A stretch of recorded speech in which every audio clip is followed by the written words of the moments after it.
Is the Quran historically reliable? This episode is based on Dr. Rafat Amari's book, Quran and History. This is Daniel Amari from the Religion Research Institute. This episode is about the Midianites.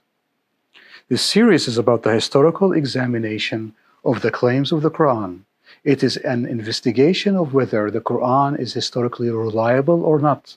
The Quran contains lots of claims, but only some of them have sufficient data that allow for historical investigation. The claims of the Quran about the Midianites is one of them. Now for the Quranic claims about the Midianites. So in Surah 11, verses 81 and 84 and 89, we read the following. They said, O Lot, we are the messengers of your Lord. And to Midian we sent their brother Shu'aib. He said, O my people, serve Allah. And O my people, let not opposition to me make you guilty, so that there may befall you the like of what befell the people of Noah, or the people of Hud, or the people of Salih, nor are the people of Lot far off from you. Analysis. The Quran claims that one of the Midianites is a prophet named Shu'aib. Shu'aib warned the Midianites. He reminded them with the destruction of the people of Noah, Ad and Thamud and Lot. The Quran previously taught that Ad was the second generation after Noah and Thamud was the third generation. However, concerning Lot, the Quran claims that Shu'aib reminded the Midianite that the people of Lot were not far off time-wise from the people of Lot.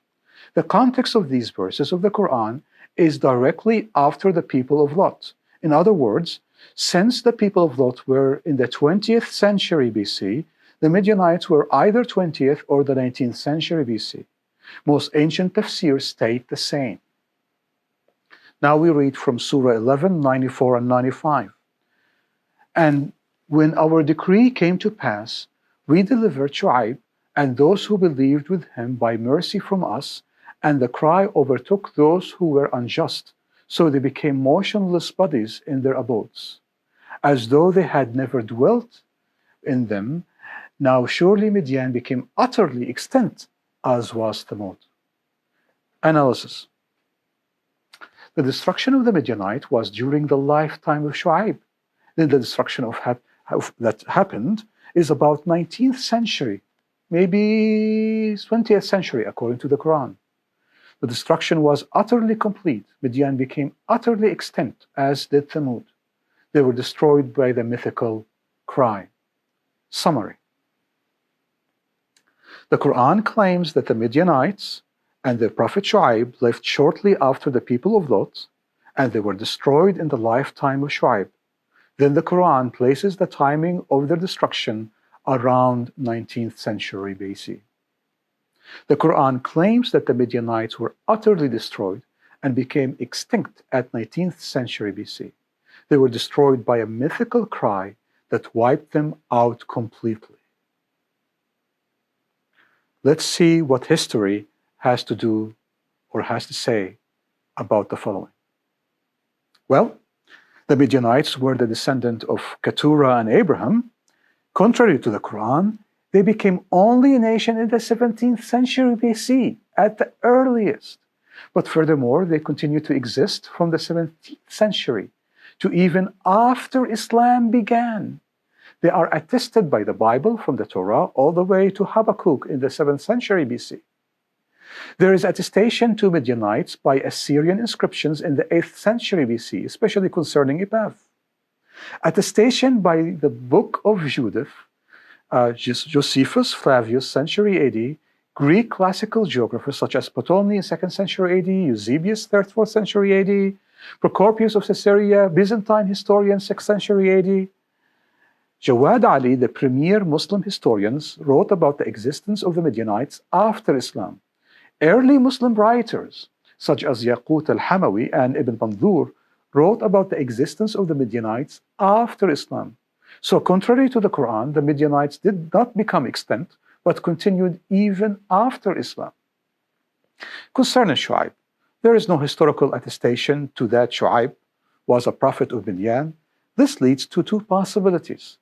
Either Shu'aib was a mythical character created by Muhammad, or in Muhammad's time, or close to it, or Shu'aib is a primitive Arabian rendering of the prophet Isaiah of the Bible. The problem with the last possibility is that Isaiah was a Jewish prophet, not a Midianite one. He lived in the 8th century BC at the earliest, not the 19th century BC. Furthermore, Moses, 15th century BC, lived for some time with the Midianites. He married a Midianite woman, yet he never mentioned an ancient prophet of Midian called Shu'aib, and clearly the Midianites were not extant.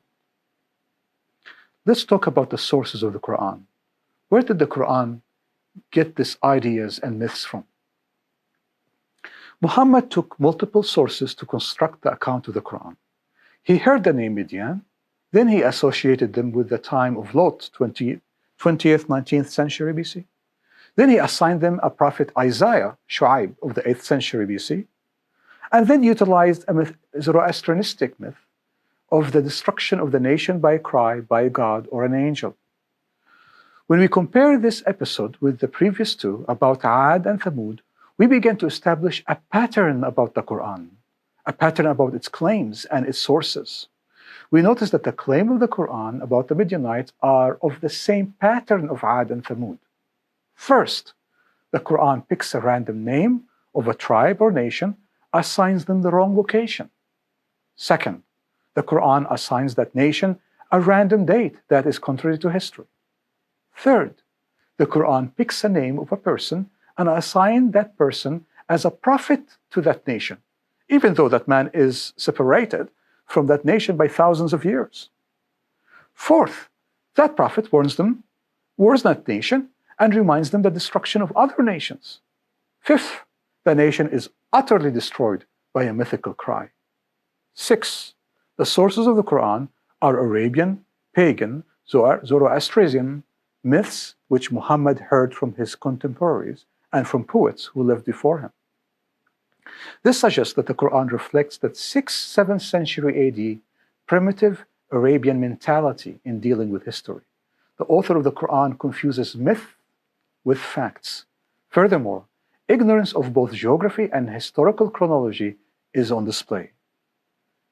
This is Daniel Amari from the Religion Research Institute.